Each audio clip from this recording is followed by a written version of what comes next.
Hello and welcome to History Sleep Stories. Before we begin our journey deep into the past, let's set the stage. The story we're about to explore isn't a fantasy or a myth. It's the real evidence-based account of how our very distant ancestors survived and thrived. For millions of years, humans lived without cities, farms, or writing. This immense stretch of time is called the Stone Age, and it makes up over 99% of the human story. We often imagine it as a simple, brutal struggle, but the reality, pieced together by archaeologists and scientists, is far more complex, clever, and fascinating. So, get comfortable, and let's dim the lights of the present. We're going to travel back, not with imagination, but with facts, to answer the question, how did our Stone Age ancestors actually live? The world of the Stone Age, the term Stone Age, covers a huge amount of time. From when our ancient human relatives first started making stone tools, about 3.3 million years ago, until the invention of metalworking, just a few thousand years ago. To make sense of it, historians split it into three main parts: the Paleolithic, or Old Stone Age, the Mesolithic, or Middle Stone Age, and the Neolithic, or New Stone Age. Our focus for the first part of our story is the longest one, the Paleolithic era. This was the world of the hunter-gatherers. The world they lived in was dramatically different from ours today. The climate was a roller coaster. There were long periods of extreme cold called ice ages, when massive glaciers, sheets of ice, sometimes a mile thick, covered much of Europe, Asia, and North America. Sea levels were much lower because so much water was frozen in these ice sheets. This created land bridges, like the one between Siberia and Alaska, allowing humans to migrate into new continents. Then, the climate would warm up again in periods called interglacials. The glaciers would retreat, and the environment would change. This constant shift meant that survival was about adaptation. You couldn't just live in one way. You had to change with the world. So, who were these people? They weren't just one type of human. For much of the Paleolithic, other human species lived alongside our own. Homo sapiens *. There were the Neanderthals in Europe and Western Asia, who were stout, powerful, and well adapted to the cold. There were the Denisovans in Asia, whom we know mostly from DNA evidence. And there were others, like the smaller Homo floresiensis *, nicknamed the Hobbit, on islands in Indonesia. Our story is primarily about us, Homo sapiens *, who originated in Africa around 300,000 years ago. But it's important to remember that for a long time, the world had a rich variety of humans. The most fundamental fact of Paleolithic life was that people were nomadic. They did not live in permanent villages or houses. They moved. They moved with the seasons, with the animal herds, and with the ripening of wild plants and nuts. A band of people might stay in one place for a few days, a few weeks, or maybe a season, but then they would pack up and move on. This wasn't aimless wandering. It was a strategic and planned movement across a territory they knew intimately. They knew where the fresh water was, where the berries would be ripe in the summer, where the nuts could be collected in the fall, and where the migratory animals would pass through. Why move? The reason is simple: resources. If you stay in one place all year round, you will eventually eat all the readily available food within walking distance. By moving, you allow the land to recover. The plants you gathered last season can grow back. The animals you hunted can return.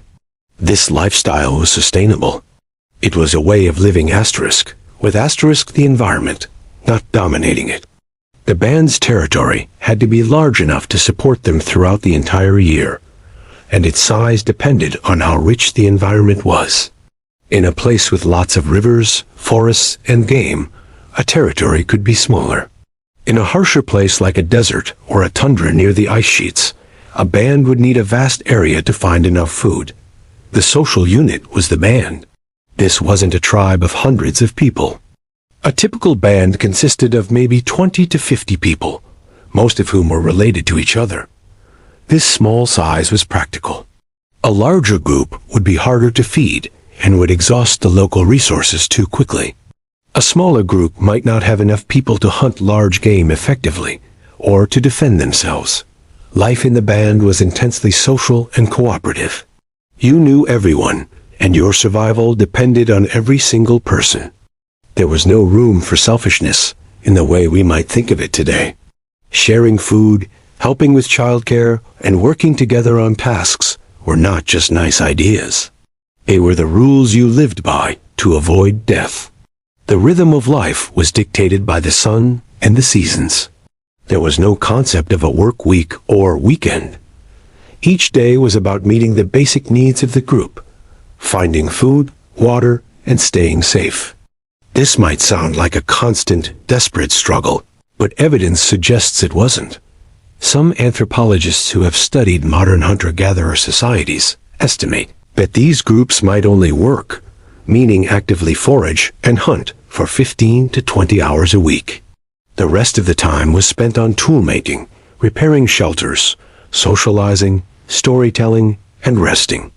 This doesn't mean life was easy. A bad injury, a prolonged drought, or a failed hunt could mean disaster. But it does mean their lives had a different pace and different priorities than ours. Their wealth was not in possessions, which they had to carry, but in knowledge, social bonds, and a deep understanding of the natural world they were a part of. The toolkit for survival: stone and bone. If you were to step into a Paleolithic camp, the most obvious sign of human activity would be the tools. And the most important material for toolmaking was, as the name Stone Age tells us, stone. But this wasn't just about picking up a random rock. Making effective stone tools was a skilled, precise technology that was passed down through generations. The most common process for making stone tools is called flint knapping. It involved taking a core of a specific type of stone, like flint, or chert, or obsidian. These stones have a property called conchoidal fracture, meaning they break in a predictable, shell-like way when struck. The toolmaker would then use a hammerstone, a harder rock, to strike the edge of the core. With a precise hit, a flake would pop off. This flake, with its incredibly sharp edges, was often the real tool. The core, now shaped, could become a larger tool like a hand axe. Let's look at some of the specific tools they made and what they were for. In the early Paleolithic, the classic tool was the hand axe. It was a teardrop-shaped stone tool, bifacial, meaning worked on both sides, that fit nicely in the hand. It was a multi-purpose tool, a sort of Stone Age Swiss Army knife. It could be used for butchering animals, chopping wood, digging for roots, smashing bones to get at the nutritious marrow, and even throwing at prey. As time went on, tools became more specialized.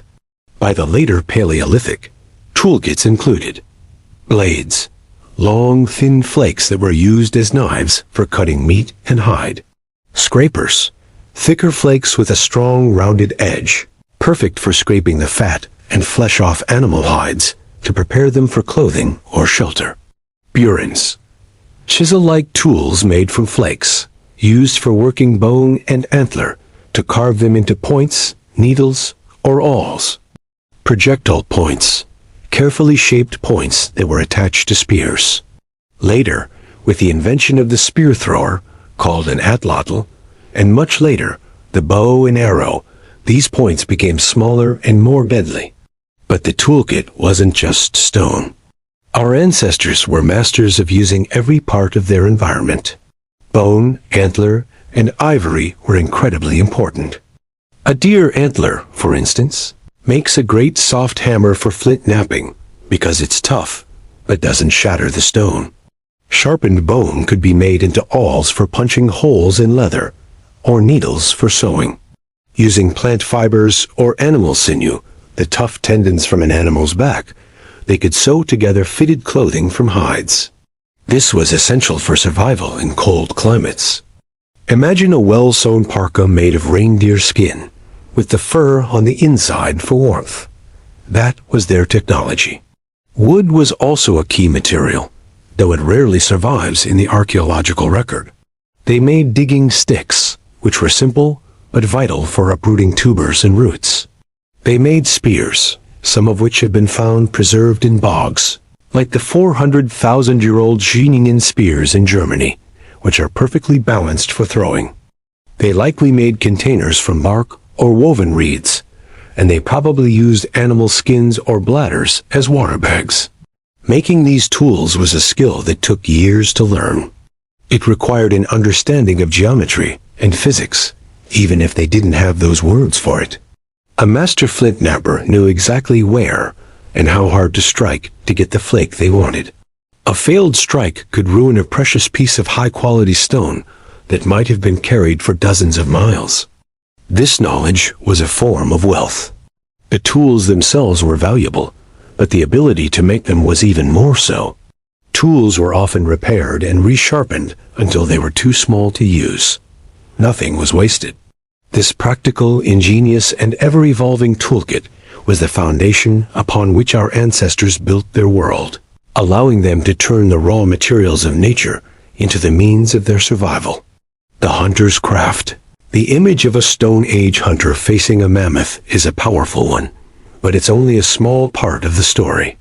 Hunting was a central part of life for most Paleolithic bands, providing essential protein, fat, and materials like hides, bones, and sinew. But it was rarely a solo act of bravery. It was a highly planned, cooperative, and often dangerous team effort.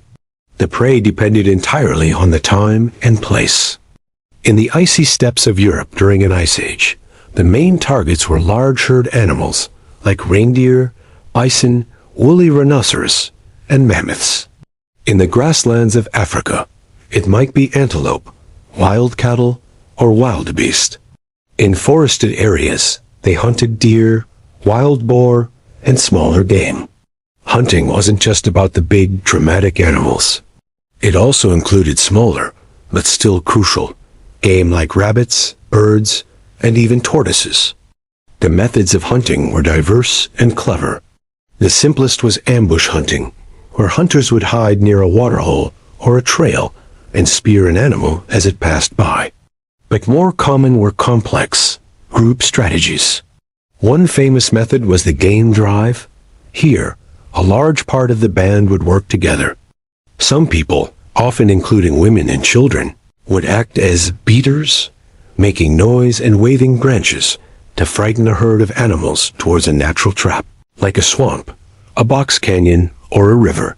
The hunters would be waiting at the kill zone. This required excellent communication and timing. Another method was persistence hunting. This is a technique that uses the unique human ability to run long distances and our efficient cooling system, sweating.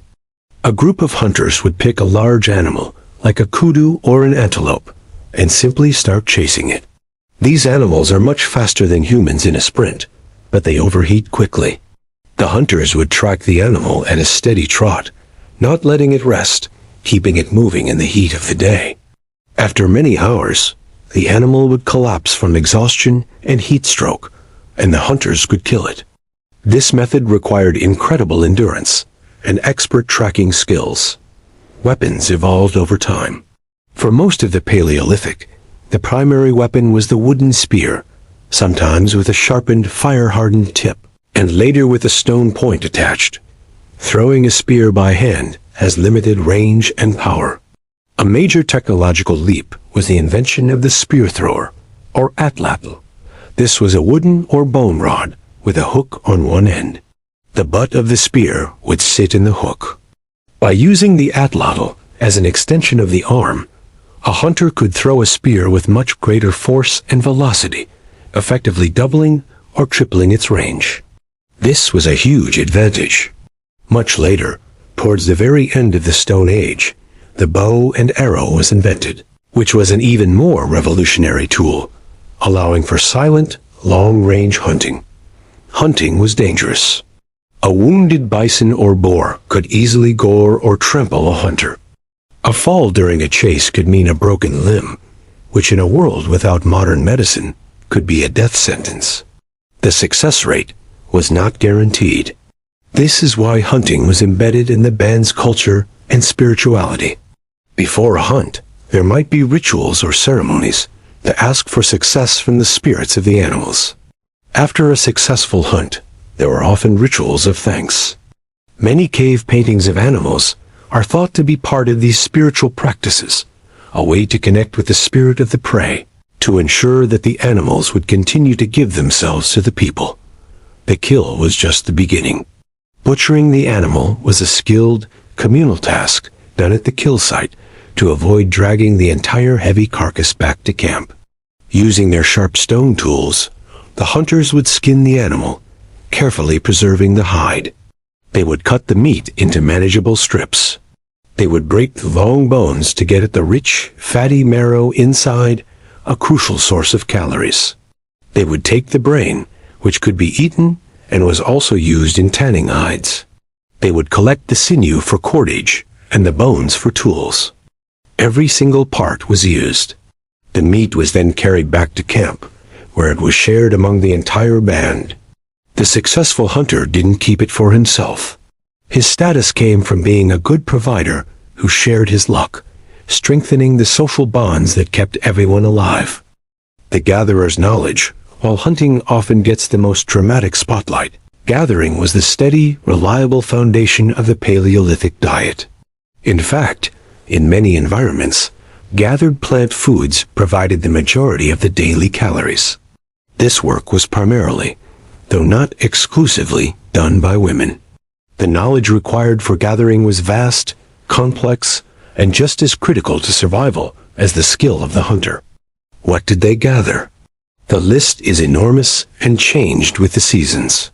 It included fruits and berries, whatever was native and in-season wild apples, berries, figs, dates, nuts and seeds, acorns, hazelnuts, pistachios, wild grasses whose seeds could be collected and ground into a rough flour, vegetables and roots, wild onions, leafy greens, tubers, and roots dug up with digging sticks, fungi, mushrooms, carefully identified to avoid poisonous species, eggs. Birds' nests were raided for eggs, a great source of protein. Insects and grubs. These might not sound appetizing to us, but grubs and insects like termites are packed with fat and protein. Honey, a rare and prized sweet treat, collected from wild bee nests at great risk of being stung. The gatherer's year was a calendar of abundance. In the spring, they would look for fresh greens and shoots. In the summer, berries and fruits would ripen. In the fall, it was time for nuts and seeds, which could be stored for the leaner winter months. This required an intimate, encyclopedic knowledge of the local environment. A gatherer needed to know exactly which plants were edible and which were poisonous. She needed to know where specific plants grew, when they would be ripe, and how to process them. Processing was a key step. Many wild plants have built-in defenses. Some are bitter, some are tough, and some are even toxic. Our ancestors developed ways to make these foods safe and nutritious to eat. Acorns, for example, are full of tannins, which are bitter and can upset your stomach. To eat them, people would shell them, grind them into a meal, and then leach the tannins out by running water through the meal for hours or even days. Only then could they be cooked into a nutritious porridge or bread. Some roots are toxic raw, but become edible after being cooked for a long time. This knowledge wasn't just about avoiding poison. It was also about medicine. They knew which plants could help with ailments. Willow bark, for instance, contains a chemical similar to aspirin and could be chewed to relieve pain and fever. Certain mosses had antiseptic properties and could be used to pack wounds. This knowledge of herbal medicine was a matter of life and death. The work of gathering was a social activity. Women would often go out together, sometimes with children, who were learning the essential skills by watching and helping. This was how knowledge was passed from one generation to the next, through direct experience and storytelling. A mother would point out a plant, name it, explain its uses, and tell a story about the time her own mother used it to heal a sickness. This oral tradition was the library of the Stone Age.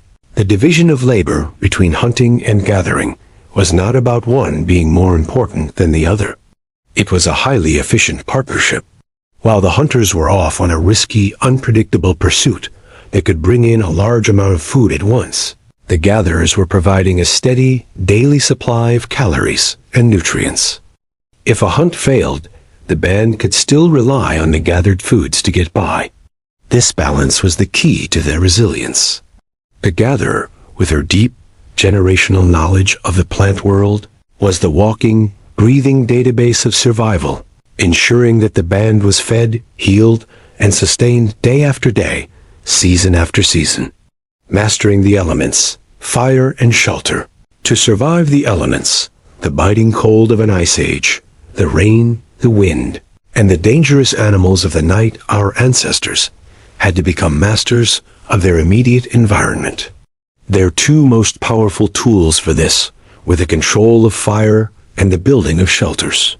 The use of fire was arguably one of the most important discoveries in human history. The earliest evidence of controlled fire dates back to around 1 million years ago, likely by earlier human species like Homo erectus. But by the time of Homo sapiens, fire was a central part of daily life. It was a technology that transformed their world. Starting a fire from scratch was difficult. The main methods were either friction-based, like rubbing a hard stick back and forth in a groove on a softer piece of wood, the fire plow method, or rapidly spinning a stick between your hands, with the tip in a wooden base, the hand drill method. This required skill, patience, and dry materials. Because it was so hard, people often went to great lengths to keep a fire alive. They would carry smoldering embers wrapped in damp moss or fungus in a container when they moved camp. A constantly burning hearth was a precious center of community life. So, what did they use fire for? 1. Heat. This is the most obvious use. A fire could mean the difference between life and death on a cold night. It allowed humans to survive in climates that would otherwise be too harsh for them. 2. Light. Fire extended the day. After sunset, the band could gather around the fire to work on tools, sew clothing, tell stories, and socialize. It also provided protection, keeping predators like wolves and big cats at a distance. 3. Cooking. This was a game changer. Cooking meat made it easier to chew and digest, and it killed harmful bacteria and parasites. Cooking starchy plants, like tubers, made their nutrients much more available for the body to absorb. Some scientists believe that cooking was a key factor in human evolution, as it provided more energy that could fuel the development of our large, complex brains. 4. Tool-making. Fire was used to harden the tips of wooden spears. It was also used in heat treatment of stone. By carefully heating certain types of stone, flint knappers could make the material easier to shape into finer, more complex tools. 5. Land management. There is evidence that later hunter-gatherers used fire to deliberately shape their landscapes. A controlled burn could clear out underbrush, encouraging the growth of fresh new plants that would attract grazing animals, making them easier to hunt. Alongside fire, shelter was essential. Since Paleolithic people were nomadic, their shelters were temporary and portable. The classic image is of a mammoth bone hut, and these did exist in the icy plains of Eastern Europe and Siberia. Hunters would take the huge skulls, jaws, and long bones of mammoths and arrange them in a circle or dome, then cover the structure with animal hides. This created a sturdy, semi-permanent dwelling that could withstand the harsh winds. But more common were much simpler structures. In forested areas, they would build lean toes, a simple frame of branches, leaned against a fallen log or a rock face, covered with bark, leaves, or hides. In good weather, a simple windbreak of branches might be enough. They also made extensive use of natural shelters. Caves and rock overhangs were highly prized. They provided ready-made protection from the elements. Archaeologists find deep layers of occupation in caves, with hearths, tool debris, and art on the walls, showing that bands returned to the same good caves again and again, perhaps for thousands of years. Inside these shelters, life was simple. The floor might be covered with soft grasses, ferns, or furs for comfort and insulation. Around the central hearth, people would sleep, work, and eat. There was no furniture. Personal space was minimal. Life was lived communally, with the sounds, smells, and warmth of the group providing a sense of security in a vast and often unpredictable world. The mastery of fire and the creation of shelter were acts of transformation. They allowed small bands of humans to create pockets of warmth, light, and safety, carving out a home in the wilderness. The social glue life in the band's survival in the Stone Age was a team sport. An individual alone had almost no chance. Therefore, the social structure of the band was not a luxury. It was the most important survival tool they had. The way people interacted, shared, and supported each other was what made human life possible. The basic social unit was the band, typically consisting of 20 to 50 individuals. These were mostly extended family groups, parents, children, grandparents, aunts, uncles, and cousins. Everyone knew everyone else intimately.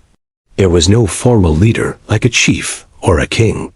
Decisions were likely made by consensus, with the most experienced and respected members of the band, the best hunters, the most knowledgeable gatherers, the wise elders, having the most influence.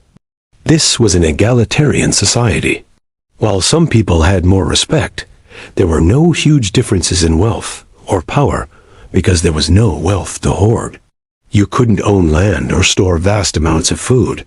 Your status came from your skills and your generosity.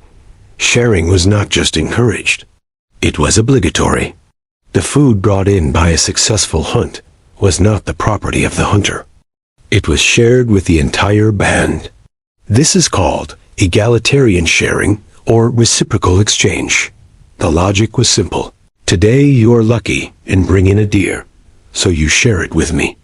Tomorrow I might be the lucky one, and I will share with you.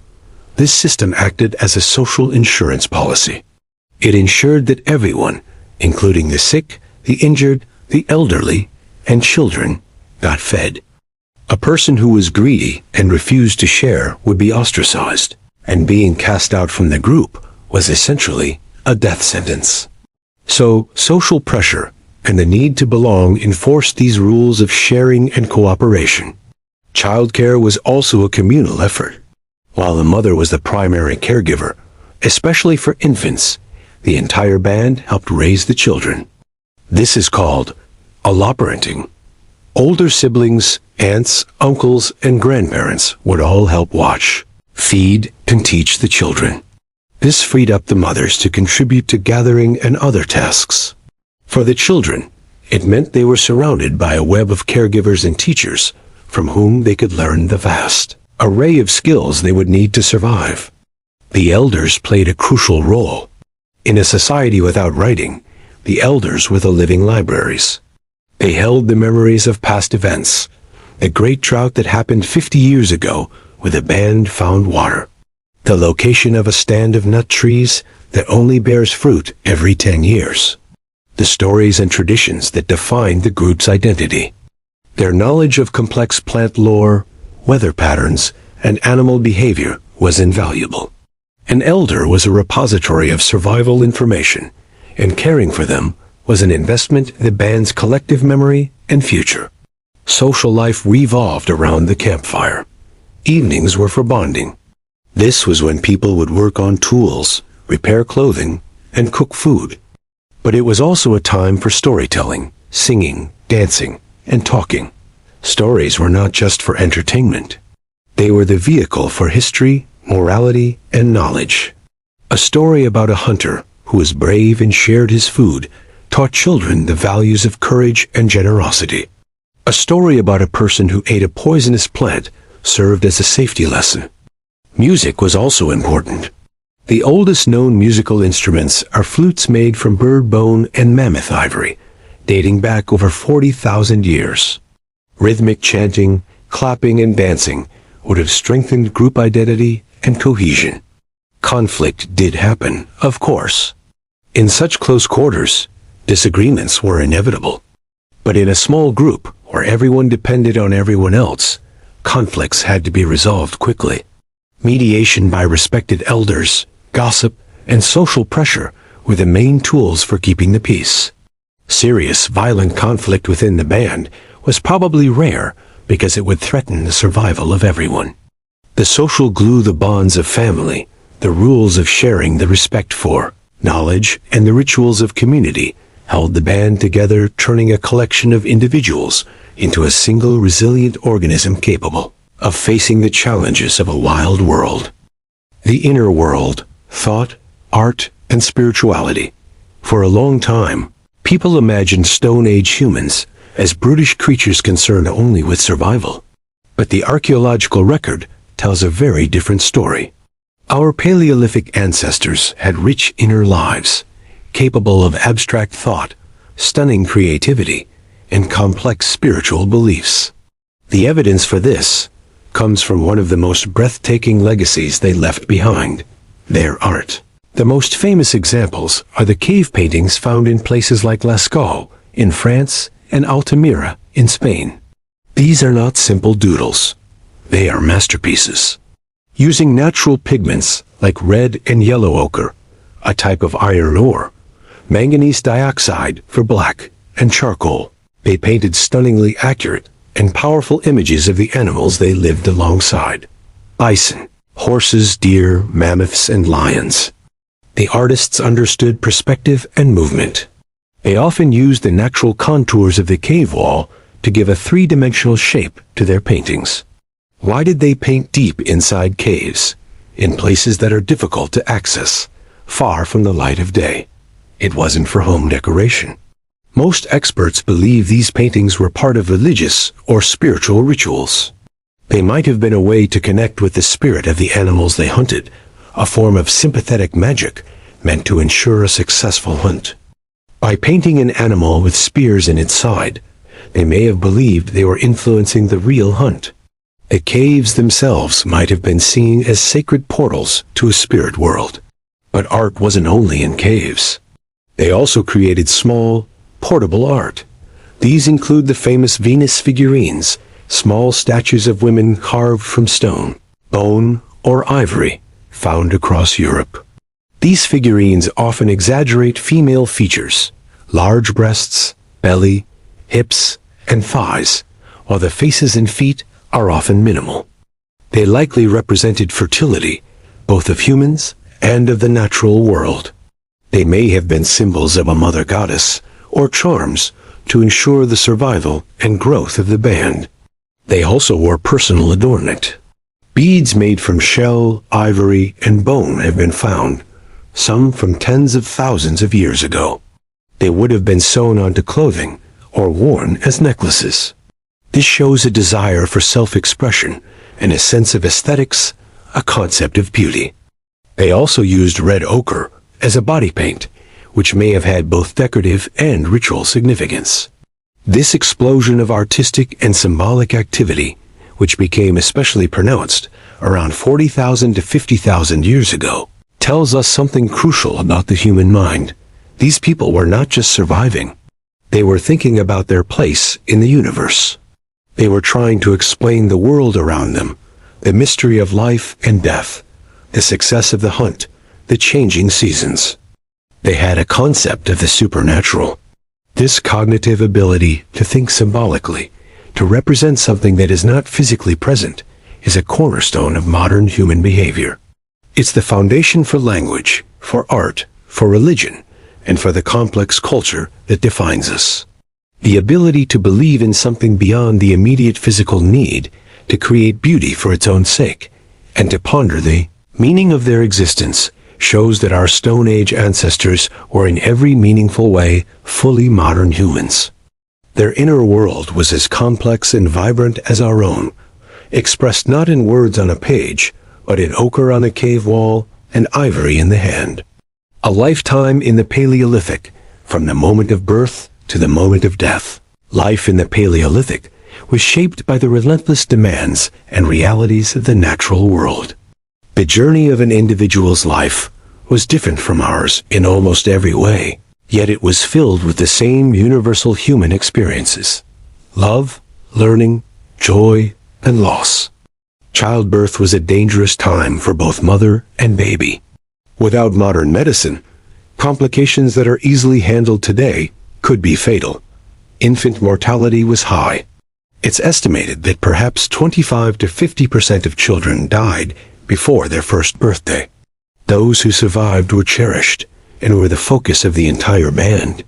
For the first few years of life, a child would be in constant physical contact with its mother, carried in a sling as she went about her tasks. This provided warmth, security, and constant learning. The child would hear the language, see the plants being gathered, and feel the rhythm of daily life. Childhood was a time of gradual and practical learning. There were no schools. Education happened through play, imitation, and storytelling. A little girl would follow her mother and aunts on gathering trips, playing with other children, but also watching, learning to identify plants, and eventually helping to carry the food. A boy would play with small spears, practicing his throwing aim on targets, and would accompany the hunters as an observer, learning the tracks and habits of the animals. By the time they reached their teenage years, they were expected to be competent contributors to the band. The transition to adulthood was likely marked by rituals or tests of skill. The prime of life, from the late teens through the 30s or 40s, was when a person was at their peak physical condition and carried the heaviest responsibilities. Men were involved in hunting, tool-making, and defense. Women were gatherers, child-bearers, food processors, and keepers of a vast amount of practical knowledge. This was not a strict division. There is archaeological evidence of women hunters, and men certainly participated in gathering and childcare. The key was flexibility for the good of the group. What was their health like? They were generally very fit and strong from a life of constant walking, running, and physical labor. Their diet of lean meat, wild plants, and no processed sugar meant they had excellent teeth and no heart disease or diabetes. Analysis of skeletons shows they had strong, dense bones. But their lives were also marked by physical stress. Arthritis was common, seen in the worn joints of skeletons. They suffered from injuries, broken bones from falls, fractures from hunting accidents, and spinal problems from heavy lifting. Infections from cuts or wounds could be deadly without antibiotics. Life was physically demanding, and the body showed the wear and tear. Old age in the Paleolithic is often misunderstood. It's true that the average life expectancy was probably around 30 to 35 years. But this is an average that is brought down dramatically by high infant mortality. If a person survived childhood, it was not uncommon to live into their 50s or even 60s. An elder in the band was a valued member. While their physical strength declined, their knowledge and experience became their greatest contribution. They were the storytellers, the historians, the mediators, and the master craftspeople. An elder flint knapper might no longer go on hunts, but they could teach the next generation how to make the finest spear points. Their memory of past climate shifts or rare water sources could save the band during a crisis. Caring for the elderly was a practical and respectful duty. Death was a constant presence. When a member of the band died, it was a profound event. The earliest evidence of deliberate burial dates back over 100,000 years. Neanderthals and asterisk, Homo sapiens asterisk both buried their dead, sometimes with grave goods. A man might be buried with his favorite spear point. A woman might be buried with a necklace of shell beads. This practice is incredibly significant. It suggests a belief in an afterlife, or at least a respect for the individual that transcended their physical death. It shows emotion, grief, and a desire to honor the person who was gone. A lifetime in the Paleolithic was short and often hard by our standards, but it was a life filled with purpose, deep social connection, and a profound connection to the cycle of life and death in the natural world. One of the most important new resources was the sea. With rising sea levels came new coastlines, rich with life. People began to develop more sophisticated fishing technologies. They built fish traps from woven branches in rivers and estuaries. They crafted hooks from bone and antler. They built boats, dug out canoes made from hollowed-out tree trunks that allowed them to fish in deeper waters and even hunt marine mammals like seals and dolphins. Shellfish like oysters, mussels, and clams became a staple food, as seen in the massive piles of discarded shells, called shell middens, found along ancient coastlines. They also developed a more intensive relationship with the plant world. In the new forests, nuts like hazelnuts became a hugely important food source. There is evidence that people deliberately managed these forests, using fire to clear underbrush and encourage the growth of nut-bearing trees and berry bushes. This is a step towards actively shaping the environment to suit their needs, rather than just taking what nature provided. Life in the Mesolithic was still that of a hunter-gatherer. People were still nomadic or semi-nomadic, moving seasonally to different camps to exploit different resources. But the territories might have become smaller, as the richer, forested environments could support more people in a smaller area. Social structures may have become more complex, with larger groups coming together seasonally for social and trading gatherings. The end of the Ice Age was a time of both loss and opportunity. The world of the great mammoth hunters was gone forever. But the new, warmer, wetter world was, in many ways, even richer. It was a world filled with diverse new plants and animals to exploit. The challenges of this changing world pushed human ingenuity to its limits, setting the stage for the most revolutionary change in human history since the discovery of fire, the invention of farming. The stage was set for the Neolithic Revolution. The Neolithic Revolution, a new way of life. The next major shift in human history was so profound that archaeologists call it the Neolithic Revolution. Neolithic means New Stone Age, and the revolution was the shift from a lifestyle of hunting and gathering to one of agriculture and settled life. This didn't happen overnight. It was a gradual process that began independently in several parts of the world around.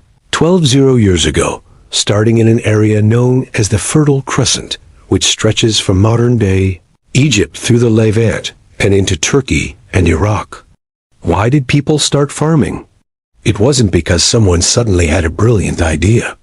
It was a slow, unplanned process that likely began with intensive gathering. In the Fertile Crescent, there were wild ancestors of wheat, barley, and peas. In East Asia, it was wild rice and millet. In the Americas, it was wild corn, teosinte, squash, and beans. People had been gathering these wild plants for thousands of years. Over time, they began to notice that if you dropped a seed on the ground, a new plant would grow. They began to deliberately plant seeds in areas they frequented. The first steps were likely simple cultivation. People would clear a small patch of land, scatter some seeds, and then leave and come back later to harvest. This was not full-time farming. They were still hunter-gatherers, but they were adding a new, more reliable food source. Through a process of unconscious selection, they began to change the plants. They would naturally select the seeds from the plants that were easiest to harvest, had the biggest grains, or had heads that didn't shatter and drop their seeds easily. Over generations, the cultivated plants became different from their wild ancestors. Wild wheat, for example, has small grains and a brittle stem. Domesticated wheat has larger grains and a tough stem that holds on to the grain, making it easier for humans to harvest. A similar process happened with animals. The first animal to be domesticated was the dog, way back in the Paleolithic, from wolves. But in the Neolithic, people began to domesticate herd animals. In the Fertile Crescent, they started with goats, sheep, pigs, and later, cattle. Instead of just hunting wild goats, they began to manage herds. They would corral them, protect them from predators, and selectively breed the animals that were tamer, produced more milk, or had more meat. This provided a steady source of meat, milk, hides, and wool. The real revolution came when people began to rely on these domesticated plants and animals as their primary source of food. This is the shift to true agriculture. This shift meant they could no longer be nomadic. You can't move your wheat field or your herd of sheep every few weeks. You have to stay in one place to tend the crops, protect them from animals, and harvest them. This led to the creation of the first permanent villages. One of the oldest known Neolithic villages is Jericho in the West Bank, settled around 10,000 years ago. It had sturdy mud brick houses and a massive stone wall and tower, suggesting that people were now defending their valuable resources, their stored food, and their farmland. Another famous early village is Catalyuk in Turkey, a large settlement of mud brick houses built right next to each other, with entrances through the roof. Life in these early villages was different in almost every way. People built permanent homes with storage pits for their grain. They developed new technologies: pottery for storing food and water, polished stone axes for clearing forests for farmland, and new tools like sickle blades for harvesting grain. They wove cloth from the wool of their sheep and the flax they grew. This new way of life allowed the human population to grow dramatically. A square mile of farmland can support far more people than a square mile of wild forest used for hunting and gathering. But it also came at a cost. The diet became less varied, relying heavily on a few starchy crops. This could lead to malnutrition. Living close to animals and in denser settlements led to the spread of new infectious diseases. And for the first time, people had to worry about things like private property, inheritance, and social inequality. The Neolithic Revolution was a trade-off. It gave humans more control over their food supply, but it also tied them to the land and created a whole new set of challenges. Building a village, the first permanent homes, with the adoption of agriculture, the very concept of home changed forever. Instead of a temporary windbreak or a cave to be abandoned in a few weeks, home became a permanent structure, built to last for generations. The first villages were a radical new experiment in human living, and the architecture and layout of these settlements tell us a lot about how these early farmers lived and thought. The location of a village was no longer chosen for a season. It was chosen for the long term. The most important factor was a reliable source of fresh water, a river, a spring, or a lake. The land around it needed to be fertile for growing crops. There also needed to be resources for building: clay for making mud bricks, timber for posts and roofs, and reeds for thatch. The houses in the earliest Neolithic villages were simple, but they were a huge investment of labor. A common style was the round house, with a foundation dug slightly into the ground. They built a framework of wooden posts and then filled the walls with wattle, and dauba, a woven lattice of wooden strips, wattle, covered with a mixture of mud, clay, and straw, daub. The roof was thatched with reeds or straw. In places like the Middle East, where wood was scarce, they made sun-dried mud bricks. These bricks were molded by hand and then dried in the sun, creating durable building blocks. A famous example is the village of Catalyuk in Turkey, which was home to up to 8,000 people at its peak around 9,000 years ago. What is remarkable about Catalyuk is its layout. There were no streets. The houses were built right up against each other, like a honeycomb. People moved around the village by walking across the rooftops and entered their homes through a hole in the roof using a ladder. The reasons for this are debated, perhaps for defense, to save space, or for structural strength. The walls of the houses were often plastered and painted with elaborate scenes of hunting, wild animals, and geometric patterns. Inside, a typical Neolithic house was a single, multi-purpose room. The floor was often made of hardened clay. There was a central hearth for cooking, heating, and light. The smoke would drift up and out through the hole in the roof. Around the walls were raised platforms, covered with mats, furs, or textiles, which were used for sitting and sleeping. Under these platforms, they often buried their dead. Family members were buried right under the floor of the house, suggesting a deep spiritual connection to the home and ancestors. Storage became crucial. For the first time, people had a surplus of food grain that had to be stored from one harvest to the next. They dug storage pits lined with basketry or plaster in the floors of their houses. They also developed pottery. The invention of pottery is a hallmark of the Neolithic. They learned to shape clay into pots, bowls, and jars, and then fire them in pits or simple kilns to make them hard and waterproof. This was a revolution in itself. Pottery allowed them to store grain safe from pests and moisture, to cook food in new ways, like making porridge, and to carry and store water easily. Life in the village was communal, but the concept of private property was born. This field is asterisk, our asterisk family's field. This house is asterisk, our asterisk family's house. This stored grain is asterisk, our asterisk security for the winter. This led to new social dynamics. While sharing was still important within the family, there was now the potential for some families to be more successful than others, to produce more surplus, and to become wealthier. This was the very beginning of social inequality. The work of building and maintaining a village created a new rhythm of life, tied to the agricultural cycle. There was planting season, weeding season, harvesting season, and the long winter when tools were repaired and stories were told. A permanent home, the village, became the center of the universe for these early farmers, a human-made world, rooted in the land that would shape human society for the next 10,000 years. The farmer's year, taming plants and animals. Life for a Neolithic farmer was governed by the relentless and demanding cycle of the seasons. Their survival now depended on the success of their crops and the health of their animals. The year was a continuous round of hard physical labor, very different from the varied and mobile life of the hunter-gatherer. The farmer's year began in the spring. As the ground thawed and the days grew longer, it was time to prepare the fields. This was back-breaking work. Using simple wooden digging sticks and later, the revolutionary invention of the animal-drawn ard, a simple, primitive plow, they would break up the soil.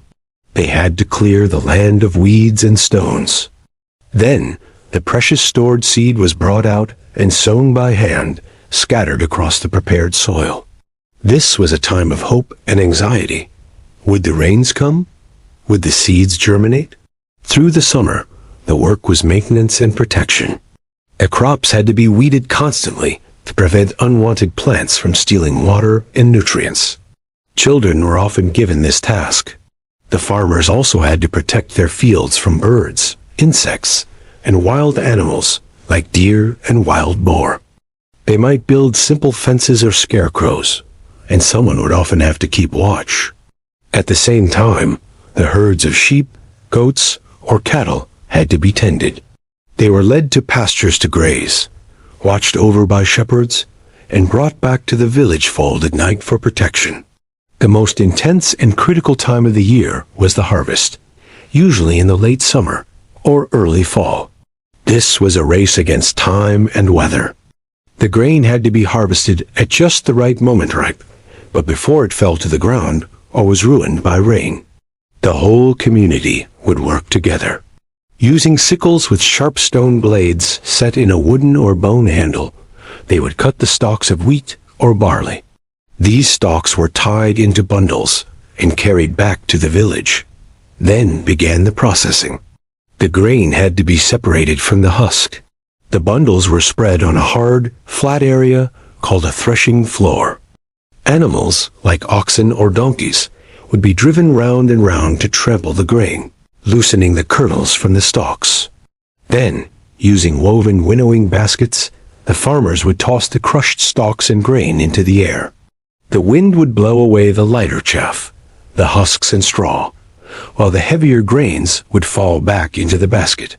It was a slow, dusty, labor-intensive process. The cleaned grain was then the wealth of the family and the village. It was stored in large pottery jars or in plastered pits in the floors of their houses. This stored grain was their food for the coming year. Some of it was also saved to be used as seed for the next planting season. Alongside the crop cycle was the animal cycle. Animals provided meat, but they were more valuable alive. They provided a living larder of milk, which could be drunk or made into cheese and yogurt, which stored longer. Sheep provided wool that could be spun and woven into cloth, a huge advance over animal skins. Animals also provided manure to fertilize the fields, and their muscle power could be used to pull plows and carts. The winter was a time of relative quiet, but not idleness. With the harvest in, people focused on maintenance. They repaired their tools and houses. They wove cloth on simple looms. They made new pottery.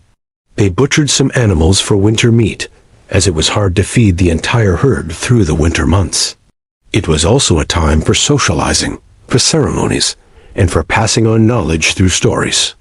The farmer's year was a cycle of intense labor and anxious waiting, all centered on the controlled growth of a few crucial plants and animals. It was a life of hard work, but it was a life that could support many more people in one place than ever before.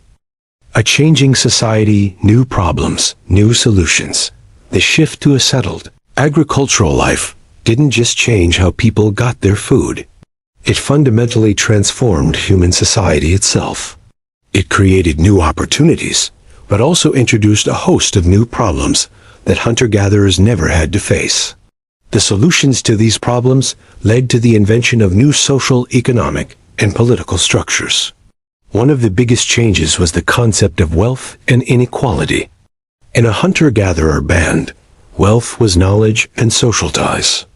It was hard to be rich in things because you had to carry everything. But a farmer could be wealthy in grain, in animals, in land, and in permanent houses. A successful farmer who had a few good harvests in a row could build up a large surplus of food. This surplus was power. He could feed a larger family. He could trade his surplus for rare goods like obsidian for tools or shells for jewelry. He could even support other people who weren't farmers, like a skilled potter or a toolmaker, by giving them food in exchange for their products. This is the beginning of job specialization.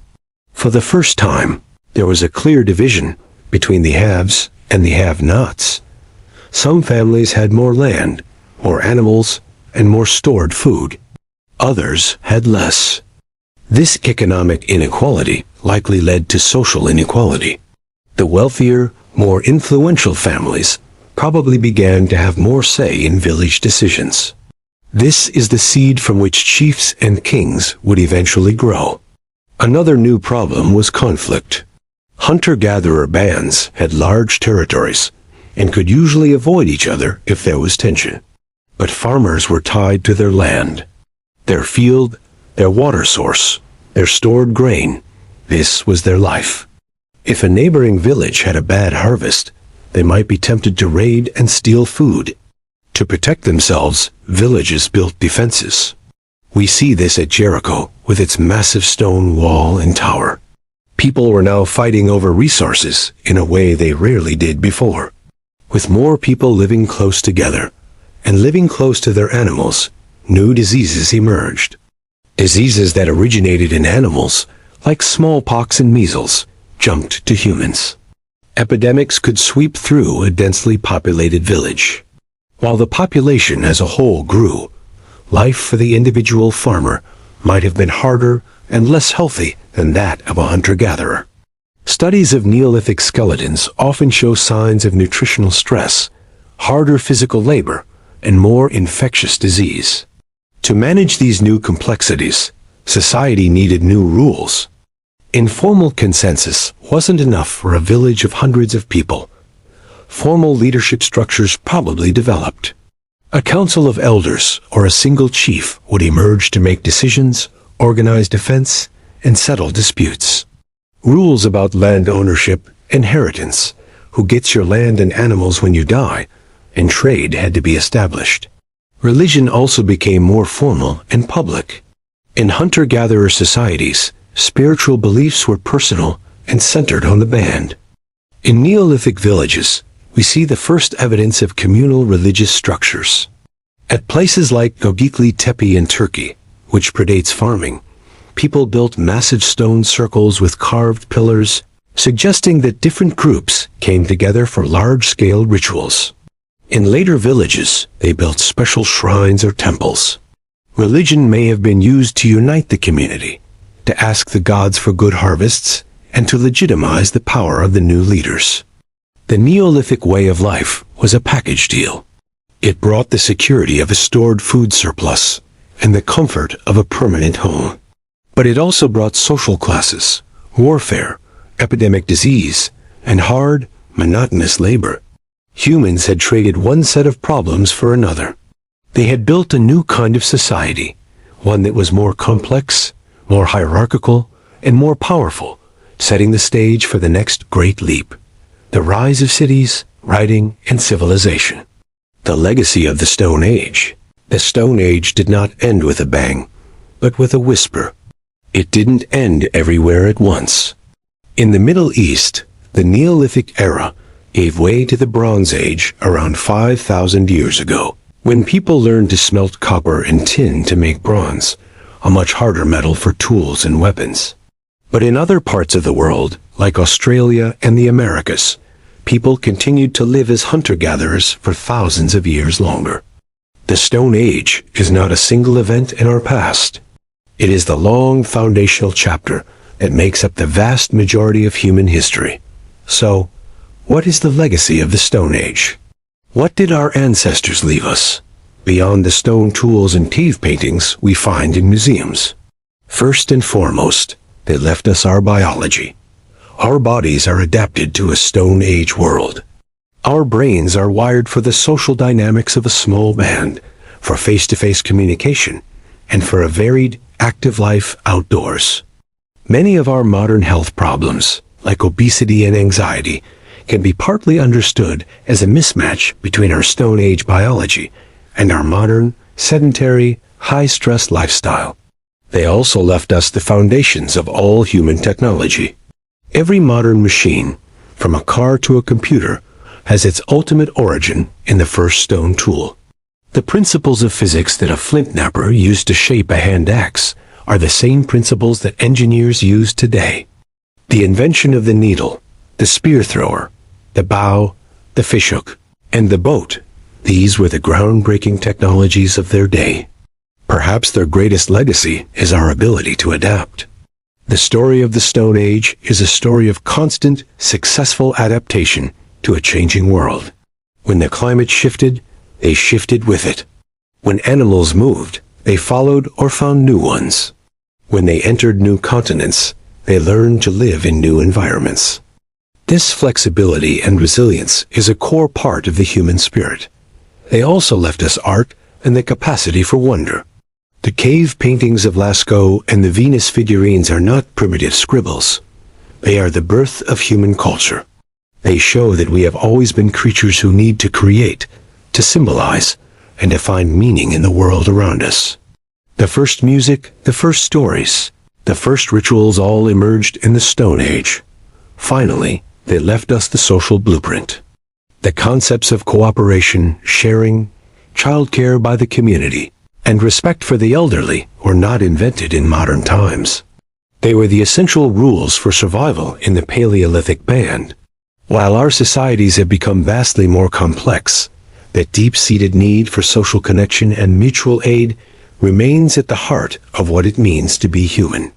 The Stone Age ancestors were not primitive brutes. They were us. They were intelligent, resourceful, brave, and creative. They faced challenges we can barely imagine with nothing but their wits, their cooperation, and their stone tools. They discovered fire, painted masterpieces, populated the planet, and invented farming. They laid the groundwork for everything that was to come. So the next time you look at a starry sky, or feel the warmth of a fire, or share a meal with your family, remember that you are experiencing a connection that stretches back in an unbroken line to a small band of hunter-gatherers sitting around a hearth, telling stories under the vast ancient sky. Their world is gone, but their legacy is us.